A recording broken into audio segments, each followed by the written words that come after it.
Hello, everyone. Thank you for joining me on this special lunchtime slot. I am thrilled because it's always easier when there's people on stage with me. And I'll be upfront. It's going to be an exciting one because these lovely, talented individuals who are currently working in the public sector and have maybe come from a more private traditional architecture or urban design route are here to share all of their insights of being involved in public practice. Now, some of them may not have met each other, some of them had not met me, but they joined me on the stage, and we'll all learn a little bit together about that transition from private practice to public practice. So, without further ado, I have these amazing guests on the stage. So, I'm kind of going to try and do it virtually around here. But I have here the fantastic Matt Ruddy, who's at GLA. How are you today, Matt? You all right?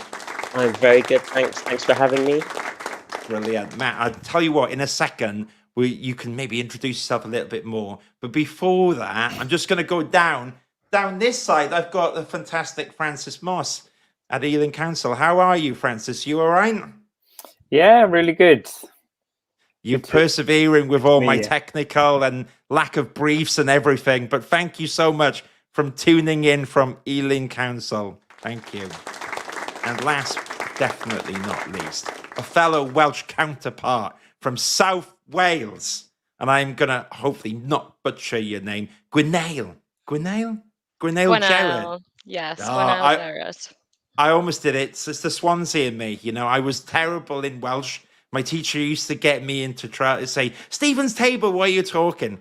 But I promise I will be quiet and listen for this. But thank you so much joining us from LLDC. I appreciate it. No so, worries. yeah, we're all in the stage. We'll all learn about each other. But the loose thread here is that you've all been involved in public practice. Now, maybe, Matt, you can do a double whammy, and if that's cool, you can tell us a little bit about yourself, and then a little bit about how you got involved in public practice, and then what you do at GLA, if that's all right. Yeah, sure thing. So I'm Matt Ruddy, and I'm currently a principal project officer at the GLA regeneration team. And so, kind of a bit about my background is from Newcastle, studied in Newcastle for my part 1 and part 2. Did my year out kind of sandwich in between those two, and then came to London in 2014. Started working at a practice called Hawkins Brown, who do lots of good work and focusing a lot on kind of housing stuff. And then qualified while I was there. Was there for about 6 years, and then in 2020 it was a quiet year for a lot of people, but not for me. I was just like, right, let's have a little bit of a change, and we're gonna hop into the GLA. And so in May 2020 I joined the GLA regeneration team in the Good Growth by Design program, which is the mayor's program for kind of quality and inclusion in all the built environment. And it's a program that supports all the GLA and TfL kind of different bodies and teams. And in that kind of role, I was supporting the London Review Panel, which is kind of the Mayor's Review Panel service, and that is populated by the Mayor's Design Advocates. So at the time, that was 52 of kind of some of London's best and brightest urbanists, architects. Also kind of work on there was supporting public practice through the place shaping capacity survey. So that's a biannual kind of survey for all the 33 plus 2 development corporations, of which LRDC is here today. All of their place shaping teams, that's planning, architects, and just to kind of get a sense of what capacity are in those boroughs in needing to or build up those capacities to deliver on the kind of priorities for the communities that they serve. So I think that's, I don't know if you need any bit more detail on me. That's very cool. And thank you. And Hawkins Brown, really cool company, and also really interesting what you've done at GLA. And so maybe we can, jump into that a little bit later, but very cool intro. Now, Francis, what was your journey all the way to Ealing Council? And tell me a little bit about your background, if that's cool. Yeah, well, so I'm actually part Swiss, part British, but I grew up in Canada, and cool.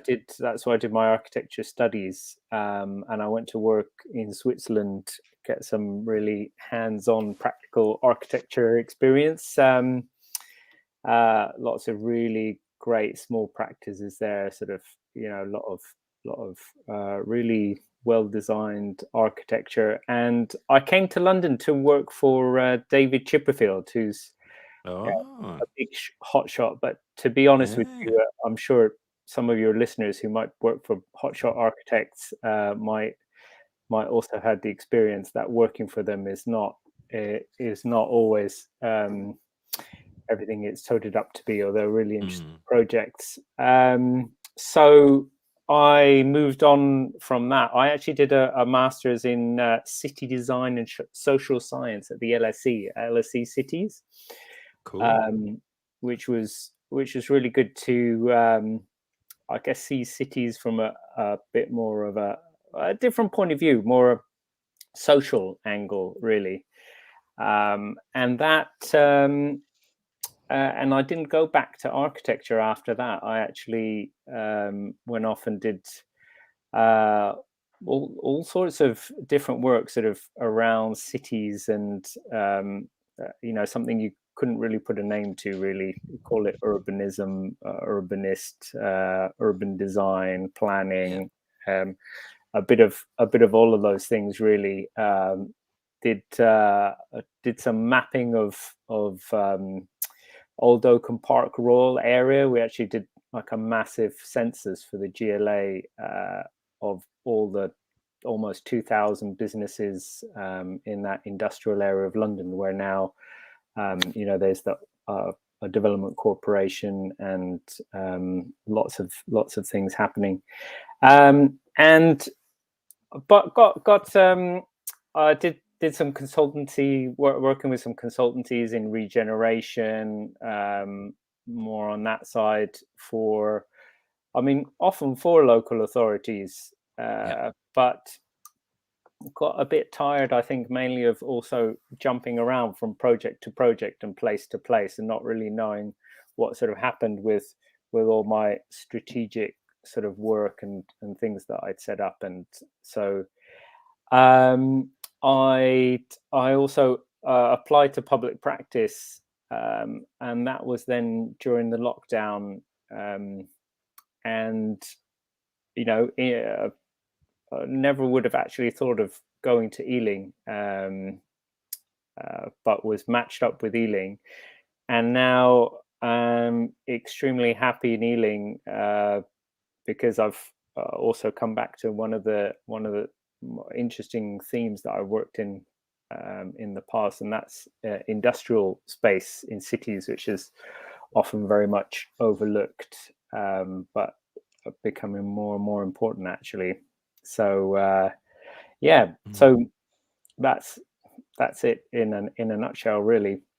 Brilliant. Well, yeah, I appreciate you sharing that. And, you know, because sometimes even when I was a part one, sometimes necessarily going into the industry, it was a little bit different than I anticipated. And like you said, different companies might not be suited for everyone. Some people love maybe the more, excuse me, but I've had a phone coming off. I need to turn my phone off for the live stream. But you know, you sign up for a practice and the experience is different than maybe you anticipated before, or maybe it's quite interesting that you've done that switch over. And maybe we'll return to that in a little bit in more detail. But I'm interested in my fellow Welsh brethren and why you perhaps wanted to escape. I wanted to escape Swansea, even though I like going back home to there for different reasons. And I came to London to study architecture. But maybe can you tell me your journey and how we've gone all the way from South Wales to the LLDC? I would love to know.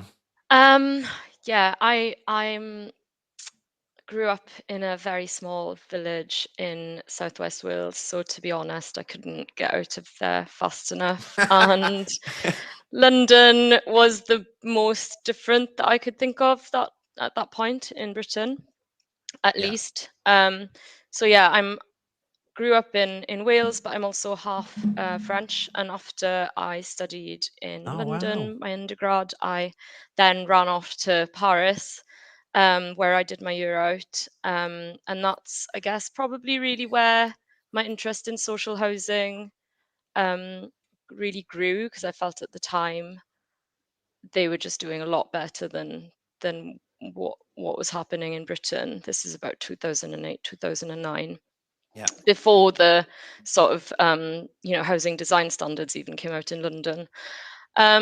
So yeah, then I came back to London because unfortunately being an intern in Paris doesn't really pay, or pays minimally. So I finished my studies and actually ended up working in Populous for a couple of years doing stadiums.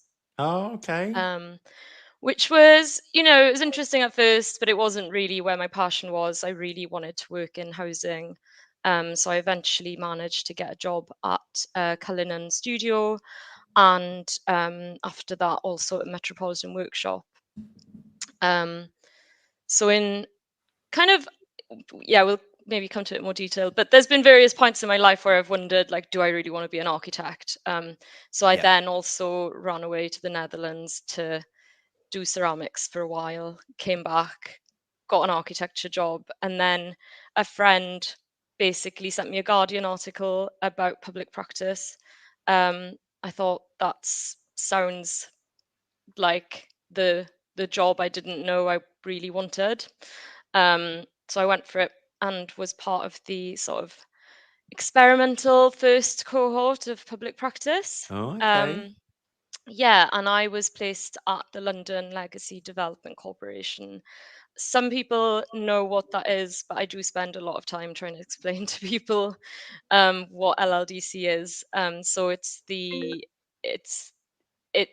kind of mayoral corporation that was set up to deliver on the Olympic legacy.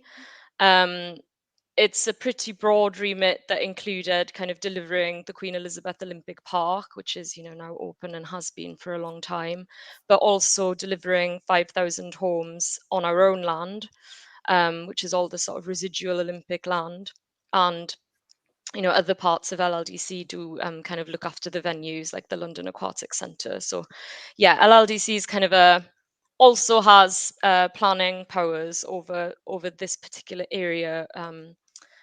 So my first role at LLDC was sort of in two parts. It was partly providing design advice as a design officer for the planning authority. So as well as the 5,000 homes that we're delivering on our own land, there's, don't quote me on this, but like 20, 30,000 homes that are also being delivered in the area. Some pretty major projects like a new UCL campus, Victoria and Albert Museum is, and Saddle as well, is our opening outposts here. So there's quite a lot going on in terms of regeneration of the area. So I had, part of my role was providing design advice on those projects, and the other part was kind of as a design manager for the delivery of our own neighborhoods. And my role's kind of shifted, so now I pretty much work for the development directorate, which is the focus on our own assets and our own neighborhoods. Very, very cool. My goodness, all different parts of London. I think Stratford's quite a nice part of town to live in at the moment. I went down there, and now I live in Lewisham, so I'm broadcasting from Lewisham. So if the internet goes down, it's because Lewisham needs faster internet. But I'm here so far. I really like Stratford. Now you touched upon as well. It's quite interesting seeing the roles change. And Francis, you talked a bit about earlier, like you never in a million years imagine that you would be going to Ealing Council. Can you and open to anyone here if you want to jump in? What was it like then, that initial part of the transition? So, okay, you signed up with public practice. You've known the populaces of the world. We've been doing the fancy, clean David Chipperfield buildings, as you're saying. What's the initial bit like going to a public office? Is it a cultural shock? Was it quite inclusive? Was it different? Does anyone have any thoughts they'd like to jump in on that, to share their experience of that initial jump into the public sector? I've got plenty of thoughts. Go on. I mean, I'd never worked in a corporate office before, and LLDC at the time was on the 10th floor of a glass building on top of Westfield Stratford, and I found that incredibly alienating. So that was a bit of a shock to the system. You know, like at Cullinan Studio and Metropolitan Workshop, they're kind of in these old warehouse buildings on the canal, or you know, kind of in right in the middle of Clerkenwell. So that was quite different. Yeah, being in Stratford, where I mean, there's a lot more going on now, but again, like having been used to being sort of in the centre of town, drinks after work, really easy. I mean, Friday drinks don't necessarily exist that much in the public sector. That was another bit of a shock. Okay. Yeah. Does any of you guys want to? That's interesting. So that was the LLD experience. Francis, what was it like joining Ealing Council at first? I think what's, I guess, coming into, you know, that point about coming into sort of a big office space, because, you know, councils are really big entities, but it's actually made up of lots of different teams doing very different things. So, I mean, I had a very strange experience, obviously, because I started during the lockdown, so I was actually working at home, which I think brought also some interesting new ways of working opportunities, in the sense that, you know, you start somewhere in an office, you just be surrounded by lots of people and you don't know who's who. But you know, these days with you know, Microsoft Teams and all of that, you can just go look up people, see, you know, how they fit, who their boss is, who's working for them, and yeah, just call up people.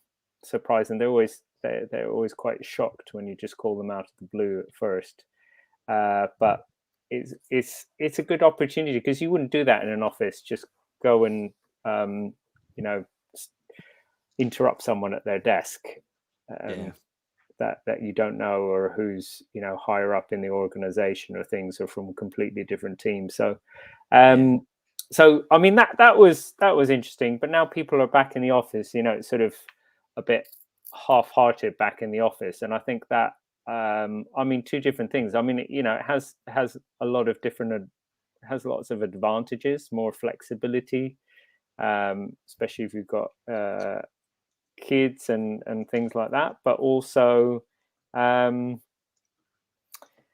it means you've got a bit of both sides. But I think, especially for younger people starting in the office, obviously I think often it feels like they're, you know, you'd want to be in a place that's a bit more buzzing and things. And I'd say, from that point of view, it's just important, I guess, to get a bit of a sense of what your actual team is like. And I mean, interestingly, my area regeneration team in Ealing Council was pretty new, sort of growing since then. I mean, I then proceeded to hire someone else from public practice the year after that I had started. So our team has grown, and we're a few people from public practice. And I mean, I just had a comment today from someone, from a developer, who's saying, yeah, you know, it looks, your team seems, you know, pretty active and things, because I guess often sort of the outside view of a council is, you know, don't really see who's doing what and where the activity is happening. So I think, you know, just like the team is really important, and just seeing where you land, whether you look to get into or are interested in going to a public, a local authority, or a public body, through public practice, which is a great way of getting in, with some different skill sets. But also, you know, there's other opportunities to apply for jobs as well. That It sounds like, Brunel, you burning to say something. Is that correct? Am I reading in the room right? No, you are reading the room right. Yeah, I guess that shocked the system, and that's what public practice is really good for, because you can arrive and be a bit surprised at how different everything is from the private sector, and being able to go and meet up with, you know, 15 other people every other Friday, and just all sort of share that experience with each other just makes it so much easier. And I think it's like, yeah, The cohorts are bigger now, Gunell. Now it's okay, it more was like 30, 40 people. My goodness. Yeah, I guess it's a bit different now than when I started. I did it before COVID, and there were only 17 of us. So I don't know. Yeah, maybe you guys can give your perspective, but I do think it saved me from that, like, everything's so different, everyone's so different, everything's done so differently, and then, yeah, to just go and vent. It's like a soft landing into the public sector, I'd say. Yeah, nice. I tell you what, I'll bring up the links now. And Matt, if you feel free, do you want to add anything or share your thoughts when you Yeah. got to the GLA as well? No, I think I agree with Francis and Gwinnell's kind of perspective on, like, there is a culture shock on scale and way things operate. I think what was really helpful is through public practice, is that because in architecture you've got very clearly defined kind of expectations of kind of where you could apply to jobs within that sector. You know that you're a part one, a part two, a part three, an architect with housing or education, or you do delivery or you do planning, and it's all quite compartmentalized, which is, I think, a lot of architects, I know I do, really found that quite it was quite a clear trajectory into that. I think a lot of people went into it with an idea of what architecture was going to be for them.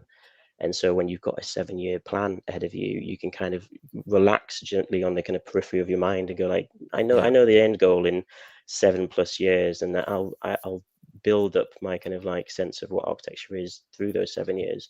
And then when you get to the end of the 7 years and you're qualified, you're like, and now what? And then what's the next step? And is that sideways? Is it into something else, or is it developing larger, or kind of targeting awards? And I think at that point, it was a really good opportunity for me. And I know a lot of my kind of contemporaries and friends from architecture, when they qualified and they've been working for a few years, they kind of take a step back and go, and why did I go into architecture? What did I want to do out of this? And for me, it was always like a strong kind of social agenda focus on all of my academic projects. And when you're working in kind of isolation, you can really like explore what the built environment can do to address kind of certain issues around pension time bomb or around kind of itinerant housing. You've got that complete agency. And when you move into a professional setting with, there's obviously absolutely kind of commercial interest in practice, that those have to take maybe a slight kind of they'd have to sit on the side a little bit when you kind of you get given projects that you have to deliver on. And then I think the culture shock was real, and I think when you're working from coming from an environment where you are delivering on outputs and number of drawings, or there's a certain number of kind of like deliverables on your Friday data drop or your Revit model, or you're building up kind of like this kind of head of steam of like, I know how to deliver and I deliver well. And then you go into the public sector, and it is you can't do that. It's not in isolation that you can work. And architects don't work in isolation, but you do work to kind of delivering on outputs. Whereas in the public sector, it is a much more you've got to bring everyone on board with you. You're working at a strategic upstream level, helping to shape briefs that will roll downhill and turn into the projects that you would have been working on in practice. And that was really exciting, but a culture shock, because in the first few weeks, I'm like, I'm not producing anything. I'm not, where's the reports? Where's the drawings? Where's all of the things that I'm used to kind of like stacking up and going like, that's what I've achieved this week. In the public sector, it was about those connections, those community, the stakeholder groups that you bring on board, especially the Greater London Authority, which is, again, it's a strategic authority. So we do kind of, we're even slightly further away from maybe some of the borough and borough kind of work. So Francis and Gwinnell, you're actually working on, you'll be looking at sites and developing those. Maybe at Greater London Authority, you're looking even above that, looking at priorities and geographical areas that are spread quite dispersely. And just before I forget, there was another one, just the benefits of public practice in that. And going back to my previous point, as architects, we kind of know, and we can kind of pigeonhole ourselves into where in the built environment sector we sit. You know what skills you're on, you know what kind of jobs you could apply to in the private sector. There's a kind of an opacity about like public sector jobs, and I think that's because they get filtered through the the organizational machine, including HR departments, which are very helpful, but sometimes they become very generic and very kind of like abstract kind of descriptions of kind of what you're expected to be doing. I would not have felt comfortable applying directly to a role in a local authority or public sector position. However, coming through public practice, I was matched with that role. So I was like, if you think that this is the role for me and you've got the confidence that there's the right seniority and I've got the right kind of level of skills to deliver in this role, I'm on board. I trust public practice and trust the GLA for kind of like matching with me. So that was a great crutch to go into the public sector. And then yeah, again, just on Gwenal's point, having, I think my cohort was 30 people meeting every couple of weeks just to kind of go, right, what's everyone been doing? What challenges have you all come across? We've all got the same stuff, but we've all got the same ambition and energy. And let's ask the stupid questions amongst us. And we'll go back into our authorities. And I'll see you in 2 weeks' time to talk about that again. So yeah, I think that was that really did soften the entry point to try and have the confidence to start in that role. And also while you're in there for the first few months. Yeah. Also, I mean, thinking about the applying for roles in the public sector, the public practice interview process is pretty grueling, but compared with an LLDC interview, it's actually like, I mean, public sector interviews are a different beast from private sector interviews. You know, in the private sector, you just go for a chat with someone, show them your lovely portfolio, and it's all quite informal. Whereas in the public sector, certainly at LLDC, and from my understanding, the GLA, you know, it's almost like it's a bit like doing your part 3 exam questions, but on a different theme. You know, it's whereas public practice does slightly ease you into that with their process, even though even that feels quite, you know, alien from what you're used to. Well, I Yeah, tell you for me, it's what. the first time I'd ever come across a STAR approach. Yeah, STAR. Yeah. My goodness. I mean, I don't know what a STAR is, but maybe what would be a nice thing that we can talk about for anyone that's not familiar when we're talking about public practice. Now, this isn't a sponsored segue because this is not sponsored. I actually really like what public practice does. And it kind of, like we've all talked about, the stories here is helping people who are interested in the public sector get into the public sector, like you're talking about now. And, you know, I mean, I used to be in architecture. I wasn't sure I wanted to be an architect. And I kind of found my way. I fell through the system. I landed in recruitment, which is maybe I should have gone to the public sector. It wasn't public practice at the time. But I think it's a really useful resource. And you can check out the website. I did bring it up earlier, and you can have a little look at it. So not sponsored. It's a good resource. Although I will say, Autodesk, if you are out there, I am very open to being sponsored, especially that Autodesk money. But public practice is a really cool website, and I'm very pleased that it's here. Now, it sounds like to me, someone that hasn't done it from what you're talking about, then, so you apply to public practice, you basically say, listen, I'm an architect or an urban designer. I'm really interested in doing something different. I don't really want to work in the private sector, or I'm exploring the idea to the public sector, and then they help you through the process. Is that about right then, guys? Yeah, so I mean, the way it works at the moment is that I'm assuming it's probably worked similarly all the way through, but there's an online, I think the deadline's on the 30th of the month, is it this month, for this cohort? So twice a year, there's an application window, so you can go on and apply. They take there's some standard questions that you answer, and there's a bit of advice about how to answer them.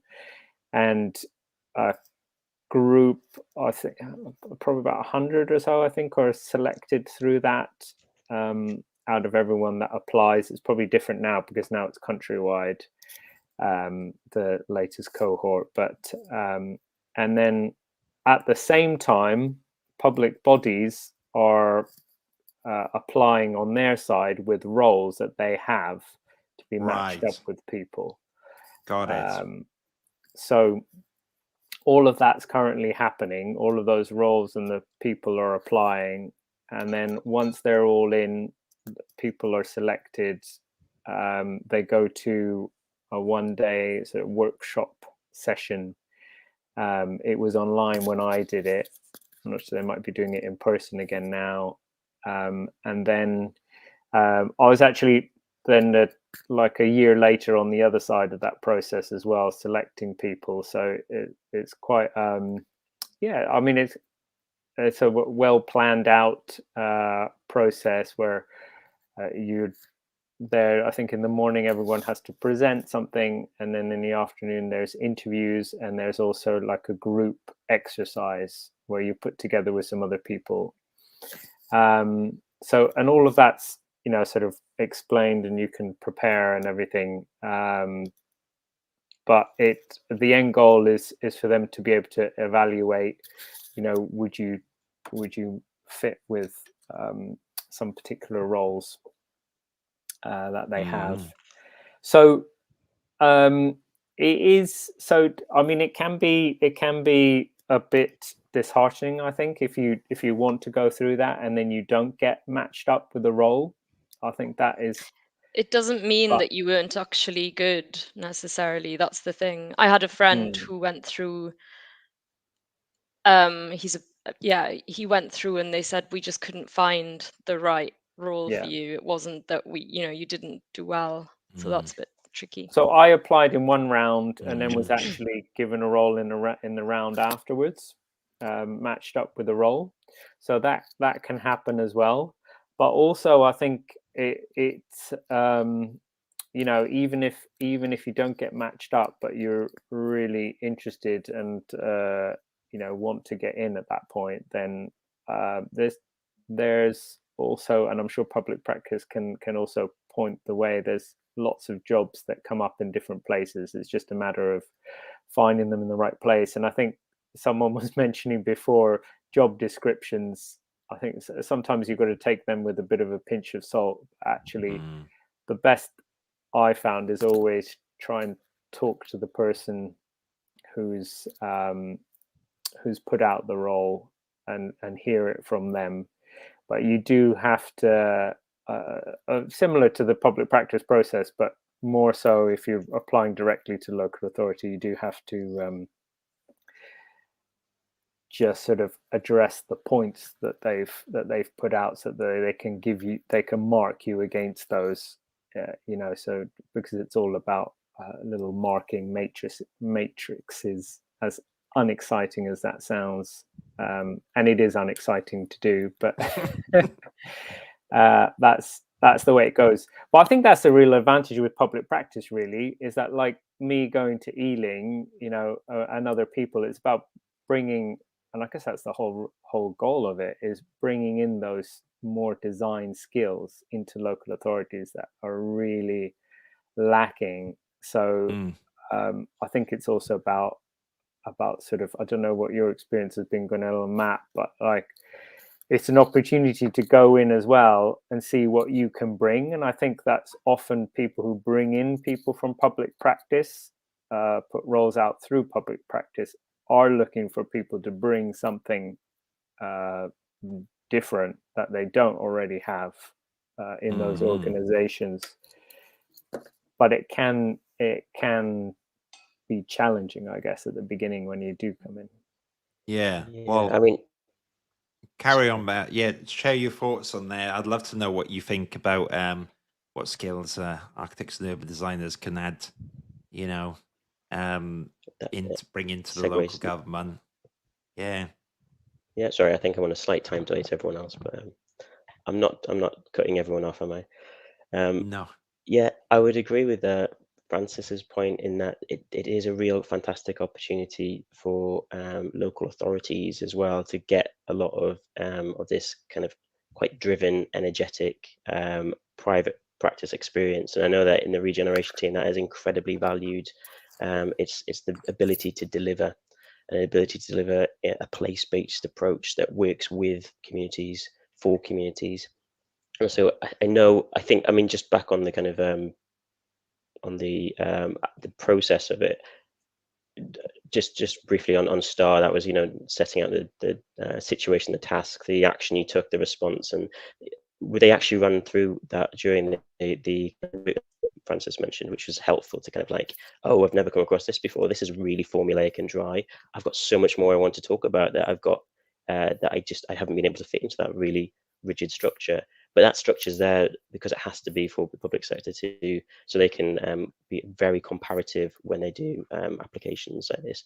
The other slight kind of challenge around when you're applying to public practices, you're not applying to a role. There's not one role that you've applied to. You're applying as a cohort, and you will be potentially given the option of a role that might be in an area or something you completely haven't thought of yet. And that's one of the big benefits, is that kind of like surprise, like never thought about this place or that type of role or that job before. Amazing. But also it might not be right for you, and you've gone through that journey. And it did happen for me when I applied, that I was offered a role and it wasn't right for me. And so I was like, oh, I'll get off the public practice bus now, and I'm going to go back to my work as an architect. And I was very fortunate that there was another opportunity for another placement that came up a week later, and I was like, yes, that sounds exactly the kind of the role I was after. And then just more broadly on kind of the skills that architects bring, I think we're definitely kind of over time we developed the diplomacy and this kind of the ability to draw together and synthesize so many different competing interests, from commercial pressures to kind of planning pressures and internal design, pressures.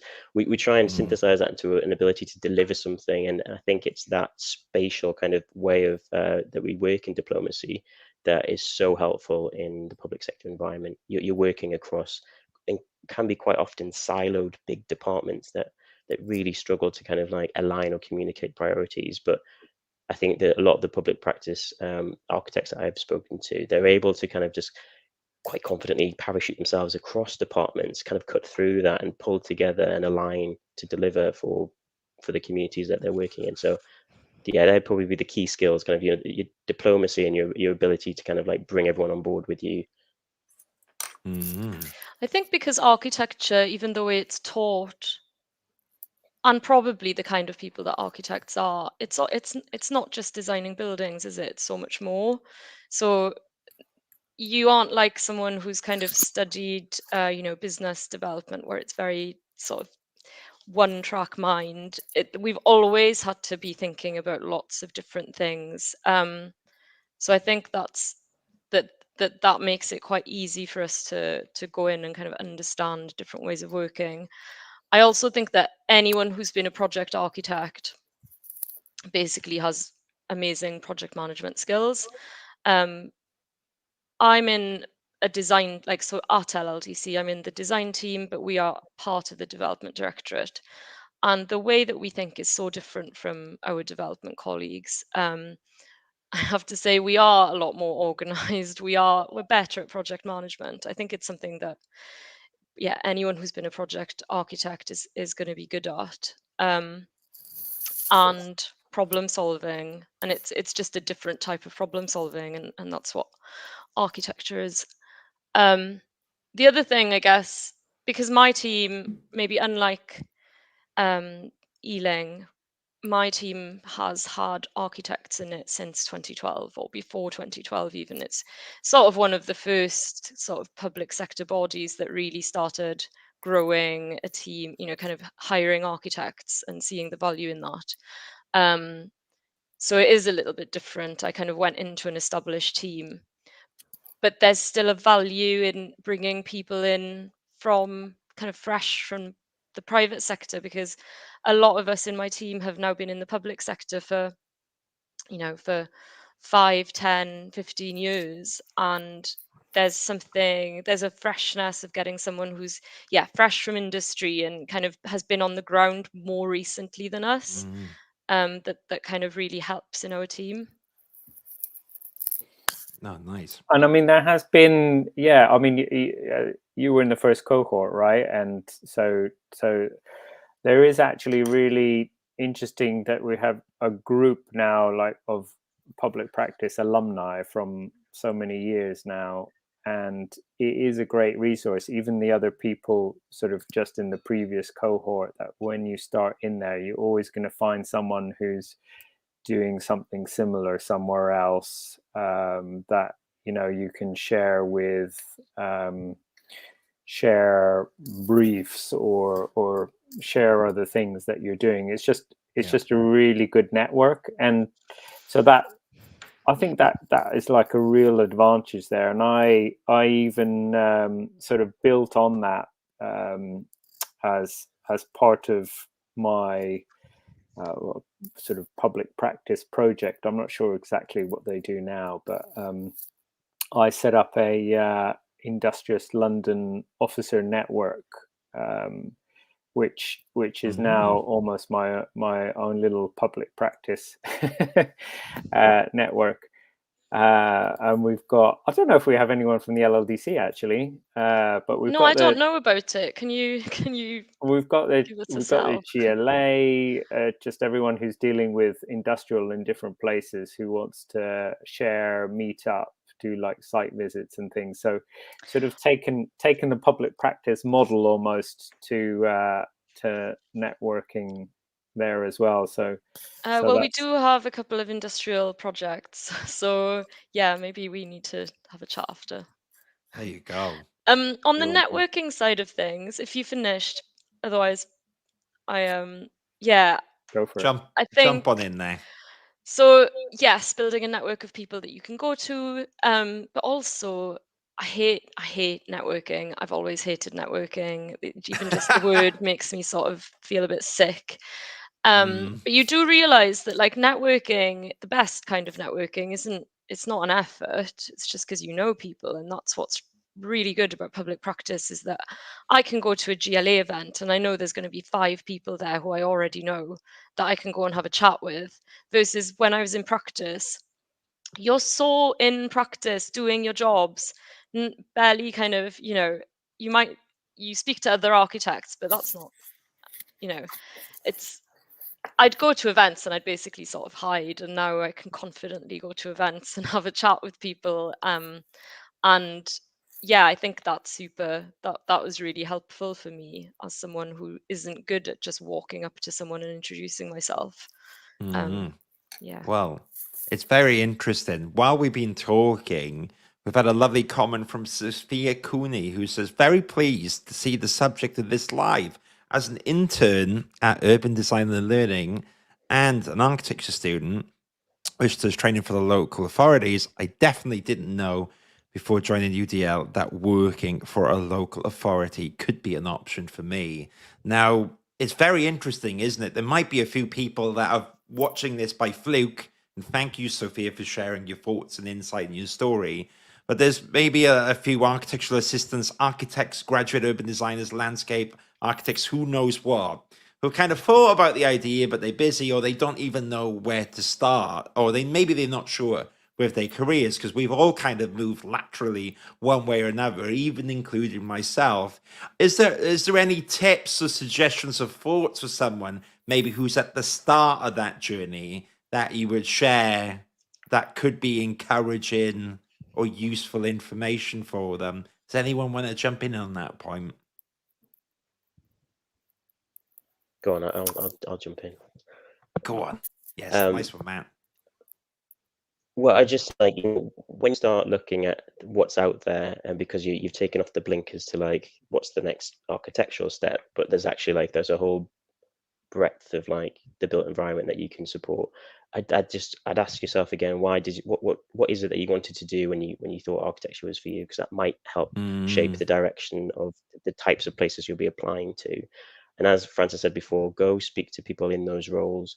Speak to the public practice alumni network, and I think it's all on the website. They're the most kind of like friendly people in the world. You could contact any of them, and they'd be more than happy to talk you through that kind of difference between their roles, what they were doing, and just find someone with the experience that looks similar to you, that is doing the job that sounds amazing, but you've really got no idea that it existed until you come across it. I think that that's actually a really helpful bit, is just to flick through those short bios on everyone, and it covers such a wide kind of gamut of different types of roles, and you'd be like, that's the role. What's that called? Oh, it's something special officer, something team. I'll go and try and find and talk to them about, and they'll explode that kind of world for you. And also, the things are called similar things across the public sector, mean very different things. So, the regeneration team does a very good job to a lot of local authority regeneration teams, which sometimes are large scale housing regeneration team, the LA. It's kind of like architecturist acupuncture, looking at kind of how we can unlock community value in existing buildings on the high streets and things like that. So it's a bit more kind of ninja regeneration rather than big scale new housing regeneration. So again, there's terminology that's used interchangeably and it doesn't mean the same thing. So definitely try and dig into what those They things should put that mean in with job people working in those descriptions. jobs. Ninja regeneration. The regen team in LLDC doesn't do physical regeneration, so it's not really for architects. Although bizarrely, our sustainability team sits within it, and they kind of touch on it. It's very confusing, and I do think actually what Matt said about if you're kind of like, what kind of jobs are there in the public sector? Just reading the LLDC associates list and their job descriptions is really useful. One of the people I work with, he's, we're sort of design managers, but he really wants to go into sustainability and was just like, I don't know what kind of sustainability jobs exist in the public sector. So we just had a look through, and there's quite a few different sustainability jobs that have come through public practice. So that's a really good resource to kind of try and figure out what it is that sounds interesting. Very useful. I think it's great that these resources are there. I always look back and, there was a time when there wasn't public practice, isn't it? And it's like, how do you switch from one idea to the other could be, it's like a very, very steep learning curve. And I'm glad that there's architects like yourself in the public sector because of this now, I have to say, though, I have a lot of respect for all the architects who made it over to the public sector before public practice, because Yes. how did they figure that out? My And goodness. they need to be given credit. It's true. Well, go on, Matt. Yeah. Sorry, I was just gonna say, yeah, and also just as it grows, public practice, it's definitely kind of like blurring the edges and kind of like those silos between the private sector and the public sector and the roles. And so when you had kind of like maybe a friend in the planning who was a planner, and then a friend who was an architect, and a friend who was working for kind of a developer, there's the bad kind of adversarial tropes of like, oh, slow planner doesn't want anything to happen, or oh, frivolous architect, you just want to spend all your time doing very expensive detailing, or oh, greedy developer.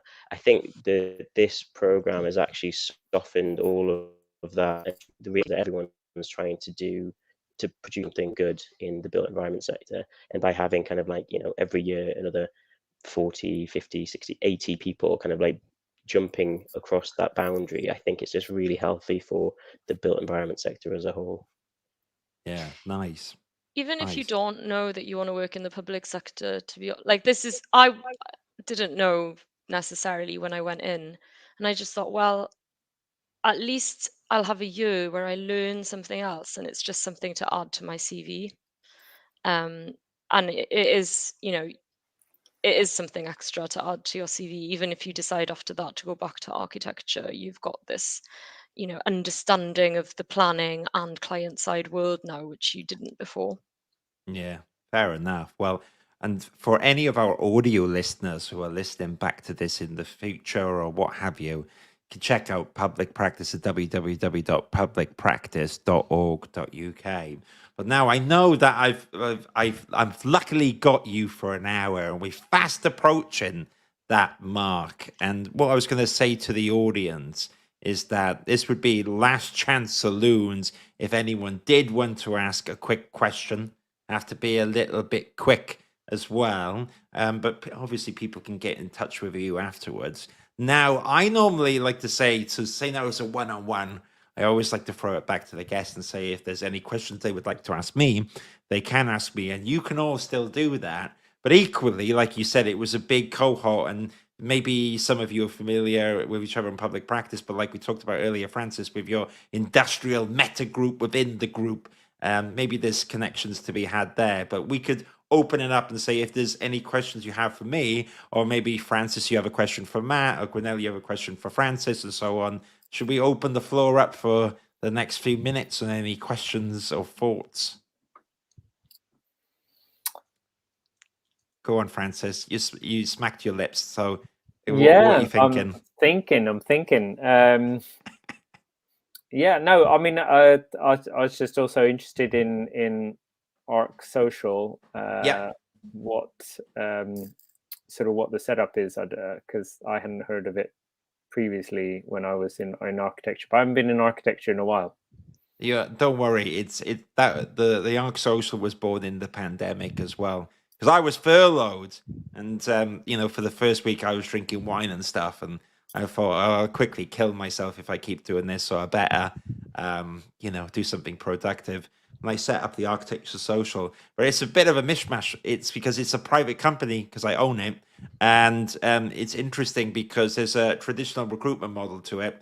But then I enjoy not doing that, because I've done it for 10 years all the time. I shouldn't say that, because I got a recruitment team now. But I like podcasts, and I like, and there's all that information. So in the private sector, if you did architecture here, you're a part one. It's like, how do you get a job? It's kind of like you jump off the deep end. I had no clue. And when I was graduating, it was the global recession, so it was Same like, how do I even get a job? And recruitment consultants, they're not geared up to look for part ones or anything. They're chasing that elusive BIM manager and all that stuff. So when you're a part one, you're trying to get all this information, and you don't really get much time, or people don't really talk about the reality. Like, it's like, maybe you speak to a professor or a tutor, and I had a tutor that would be like, yeah, what you want to do is print out loads of portfolios and go around London and hand deliver them. And I'm just thinking, that is not how you get a job in 2023. Maybe you're the lucky one, but it's cost of living crisis. We can't be printing loads of these portfolios. How do we do it? Is it okay to do an email with a CV and portfolio? How do you do that? Do we still do a covering letter anymore? Which is like controversial. I don't think covering letters are as important anymore, but people have a different opinion, right? And so that's hopefully what the social is trying to solve. It's like that gap in between. Yeah, it's great. It sounds great to have a bit of a network, I guess, also for your architects, especially young architects. And it just made me also think, I guess, of my experience with working for a star architect, and probably others' experience working in architecture as well, especially at the beginning of I guess, probably being a bit too overworked and underpaid. Yeah. And I think that is another side of the public sector, and why many people do go to the public sector, because of that job, being able to have more of a job balance and flexibility as well. So I just thought I'd throw that one in there as well. Yeah, it's true, isn't it? And also, like you said, when you're a part one or whatever, you're applying, and then you join a star architect practice, maybe that isn't what you want to do, or maybe you don't want to do your part three, and like different companies, public or private, and it's a totally different environment, isn't it? And I tend to think as well, the other bit that no one talks about is that, when you join an architecture practice, you get lumbered on a project in the office, which is in a random sector. And it's like, well, that's what you do now. Someone joins and they get put on a healthcare project. Maybe they want to do something else. And so there's all these interesting things in our industry which happen, but not really talked about, which I think is quite fun to unpack, Yeah, that's true. I mean, yeah, I'm also a recession graduate, and it was incredibly hard to find a job, and you just took what you found. And 2 years later, I was a stadium architect, and that was not by any purposeful plan, and it was quite a fight to get out of it, because I was going to Resi architects to try and get a job, and they were saying, well, what experience have you got that's relevant? And trying to learn how to take what I had and turn it into the experience that they had when I was quite young and hadn't been taught how to do that was quite challenging. And I think the public sector is pretty bad at that as well, at actually knowing who they want. Right. You know, they write these job descriptions because they're the ones that were on the shelf. Yeah, there's a But lot no one copycat. actually thinks about, you know, who do we want? What do we actually want them to bring to this? And I guess that's why public practice is so particularly useful, I find, because otherwise people will look at you and say, oh, but you can only do that, you know, design those things over there, and they're not thinking, well, actually that's going to help them in some way they hadn't thought about yet.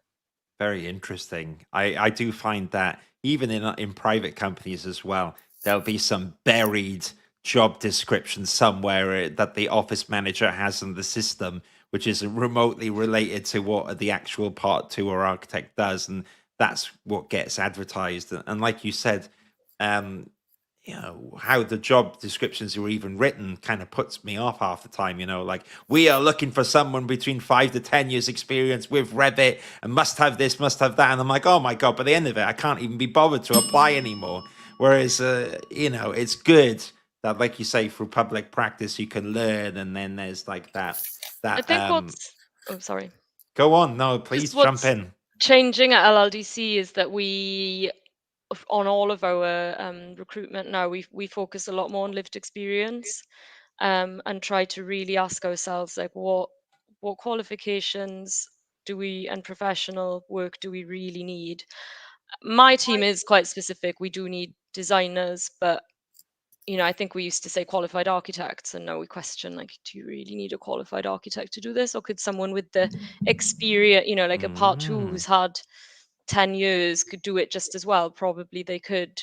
And you know, so that there is a different in the public sector. The private sector, I think, is going to be a bit later to follow in this regard, but sort of trying to change the focus of what we're asking for and make it less demanding from a, you know, kind of, Yeah, very cool. I had one quick question that came in. Yeah. And before we kind of wind down and you let everyone know where they can contact you, which is Aisha says, can I also ask if public practice has any part-time opportunities for those wanting to try out different roles during their studies? Maybe that's something that public practice hasn't done right yet. My understanding is that it's about moving from one full-time role to another full-time role.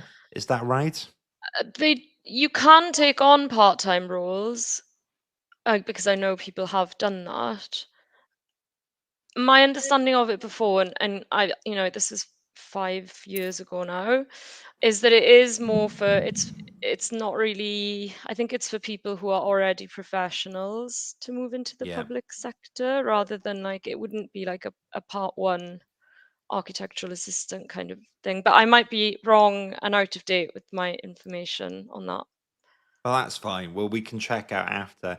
But Aisha, do check out the website of public practice, and you could probably reach out to the team there, and they can let you know whether it's something that you apply directly to the public sector right now, or, you know, it's something that maybe you return to in the future. But I must say, we are fastly approaching the hour, and I've had a really good time. Now, there might be one or two people in the audience that, oh, the replay, because we're in the modern world right now, that go, oh, I want to ask something about GLA or Ealing or LLDC. So how does everyone get in contact with you? Perhaps, Matt, you can let us know where people can find yourself. I'm not on LinkedIn, so, but other than yeah, my email, my work email, which I can share if anyone wants to follow up with me. Happy to send that out. Brilliant. Well, thank you, Matt, and thank you for persevering with us when you're going through technical difficulties. However, we have managed to hear everything, and we've got away with it. But this is the modern world, isn't it? When someone's internet's going to drop out, but Matt, we heard everything. So I'm going to give you a round of applause. What an absolute gentleman. I really appreciate it. Now, Francis at Ealing Council, how do people get in touch with you if they want to, I don't know, say hello or whatever? Yeah, probably the easiest way is on LinkedIn, I guess.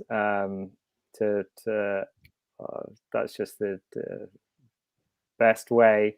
And also, I think if there's anything specific sort of through public practice, sometimes they get in touch with me about people with Very cool. specific questions and things. Brilliant. Francis, again, little round of applause. Appreciate what you're doing.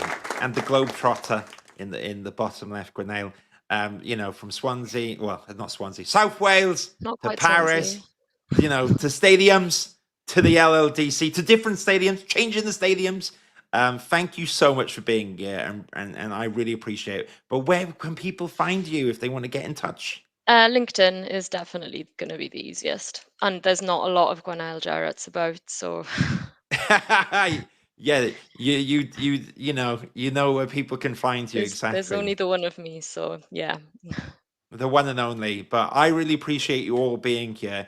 And also thank you to you and the audience who, if you tuned in, I really appreciate it. And everyone that's asked a question or dropped a comment, it's been really awesome. And you can check out this online. And if it's the replay, do get in touch with everyone else. And the last thing I'm going to mention before I close down the live stream, and I'll bring up the website really, really quickly again. Oh, that was just me. That's not very inclusive, isn't it? Press the wrong button. But here's the public practice website where you can find it at www.publicpractice.org.uk. Now, I'm going to end the live stream now. If my lovely guests can stay on the stage for just 1 second, that would be amazing. But I'm going to end the live stream now. Thank you in the audience. Have a lovely day and see you soon. But take care.